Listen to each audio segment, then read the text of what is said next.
All right, ladies and gentlemen, this is Wednesday's edition of Morning Brews.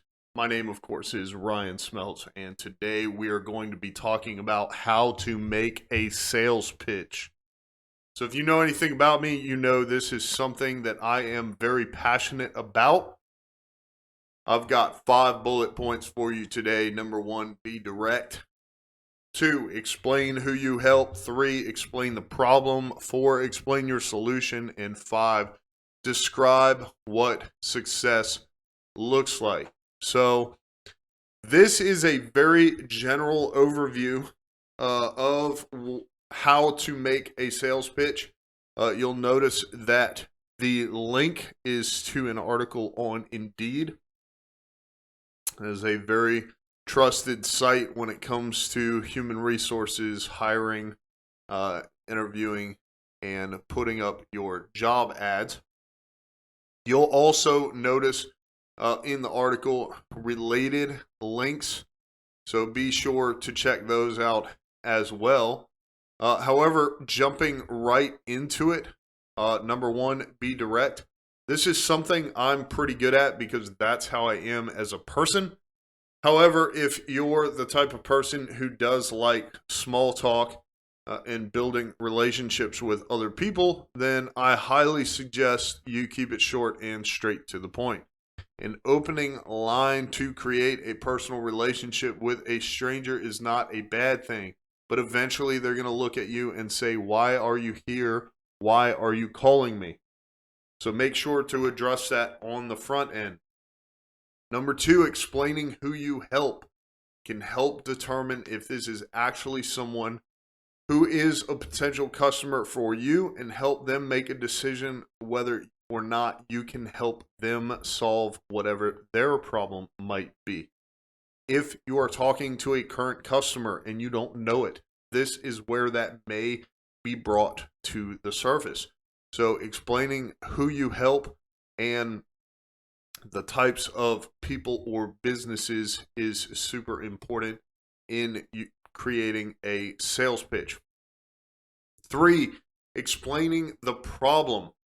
This is key because if the product or service that you are selling does not solve a problem, then why in the world would anyone want to buy it? There's absolutely no point in a business person making a purchase that doesn't make their life easier. I do not hire people to work for me because I need friends. I hire people to work for me because I have a business to run and people help my business run. So number 4, explain your solution. This is where you get to talk all about your product or service and what exactly it does.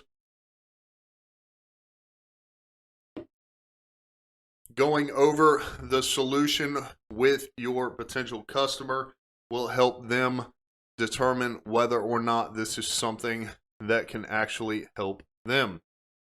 It can also bring to light problems or solutions to problems that they did not realize existed.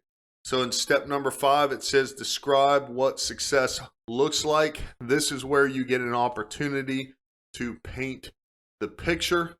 You're talking about what it would be like if they used your product or service.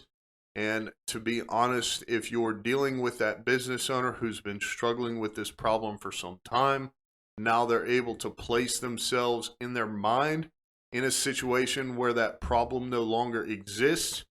That is your ideal scenario. So make sure when you're describing what success looks like, you're using language that makes it easier for the business owner or the individual, whoever you are pitching to place themselves in that scenario. Be descriptive. Make sure you talk about all the problems that no longer exist because your product or service solves those problems.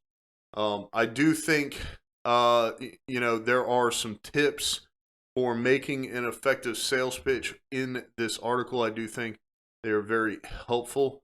So I'll breeze over those really quick. I know they're not in my show notes below, But number one, it says tell a story. So this kind of goes hand in hand when I talked about describing what success looks like. In telling a story, you're getting that attention, you're getting that buy-in from the individual you're talking to. Personalize your pitch. I used to do this all the time. One of the easiest ways to personalize your sales pitch is to use the name of the person you're talking to. If you're not using their name, it's much harder to get their attention, and it's easier to build a relationship with someone whose name you know. Add facts. So, of course, everyone makes buying decisions based off of emotion. However, facts can invoke emotions. And if the facts that you're using, such as the number of customers you have helped, especially if the person you're talking to knows them personally, then that can help. Basically, the power of persuasion. And if you're using facts about their business or the number of businesses or individuals that have a problem that has been fixed with whatever your solution is, then that can help sway them as well. Appeal to their emotions. So this can be good, especially if you determine that every single time they deal with the problem that your product or service eliminates, that they get angry or frustrated, and it takes too long and it's very manual, then you're appealing to their emotions. They're able to easily place themselves into that situation because they've been there before multiple times, and now you're talking about solving that problem. And in describing what success looks like and even explaining your solution, you're able to invoke different emotions where they no longer have to worry about whatever that problem was. Educate your listeners. So I believe educating your listeners is important, more on the front end before they get an opportunity to speak if possible.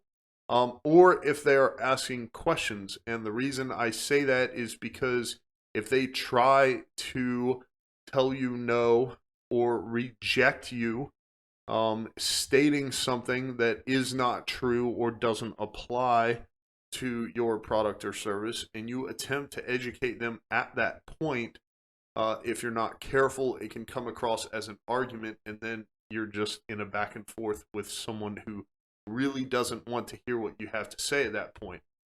So including the education piece, either on the front end or during a question and answer session, can be more advantageous than placing yourself in a position where you're getting into an argument with your potential customer or client. And then practice the pitch. So this all comes back to what I talked about earlier this week, where I was in the Army for 10 years, and the majority of that time was spent training. The same goes for training your people. The same goes for your pitch. Whether you are making the pitch one time because you're a business owner seeking investors, or you are in the sales world and you make your money making this pitch on a regular basis, you should be practicing it, whether it's with someone else over the phone, in person, at your office, or at home in the mirror. I have worked plenty of sales roles before. They had a pitch already written out, and you would have to have it memorized before they would even allow you to do it on your own. Because once you have the pitch memorized, sprinkling in your own personal anecdotes and jokes and puns is a lot easier, and it's easier to capture the attention of the listener or the individual you are pitching to. So that is my very brief hump day edition of how to make a sales pitch. I hope this is helpful. I can go into a lot more detail. I can even use examples from positions I've held and pitches I've seen, good, bad, ugly, and indifferent. So be sure to leave it in the comments section or reach out on our website. More episodes as well as our sponsors are linked in the show notes below.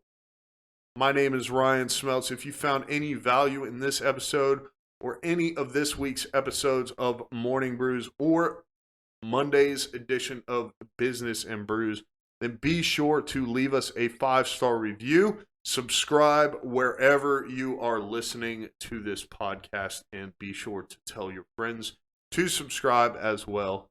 I will see you on tomorrow's edition of Morning Brews.